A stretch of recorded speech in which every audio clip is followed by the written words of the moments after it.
Shalom everybody, and welcome back to my show, where we take deep Jewish ideas, sprinkle them with a little chutzpah, and see if they'll still stand up. Today we're diving into something fascinating and very important: Judaism and Zionism.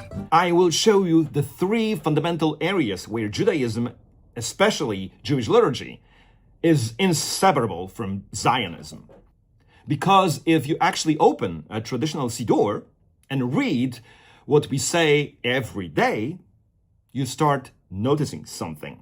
The Siddur, which is a name for the Jewish prayer book, is basically a 2,000-year-old Zionist document. And for those who believe that Judaism could exist without Zionism or Zionist hope, stay with me to the very end, because this episode contains exactly what you need to know.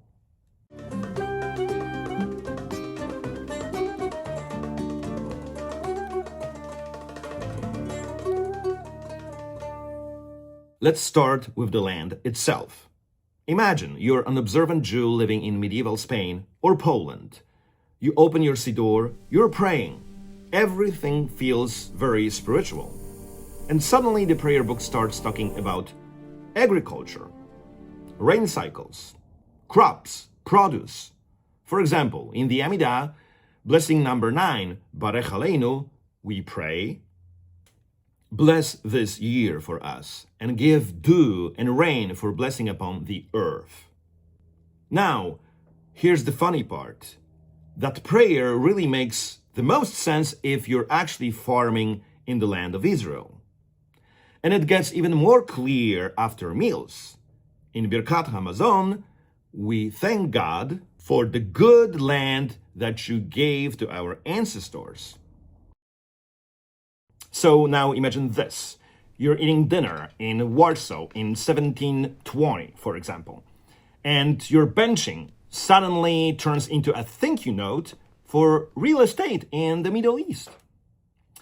It's like the Siddur is gently reminding you, lovely meal, Moshe, but you should actually have it in Eretz Israel.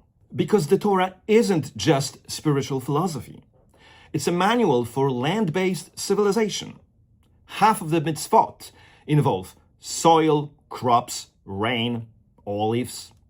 Judaism without the land is like playing a video game where half of the levels are locked. And the Siddur keeps whispering. Full version available only in Israel. Now, let's go back to the Amidah, the central prayer we say 3 times a day. If you read it carefully, it's basically a daily sequence of Zion-related requests. One blessing says, sound the shofar for our freedom. Gather our exiles from the 4 corners of the earth. That's not subtle. That's the Jewish people asking for mass return from the diaspora every single day. Then, a few blessings later, return in mercy to Jerusalem, your city. Blessed are you who rebuilds Jerusalem. Again, 3 times a day for centuries. And then you bench after lunch and say again,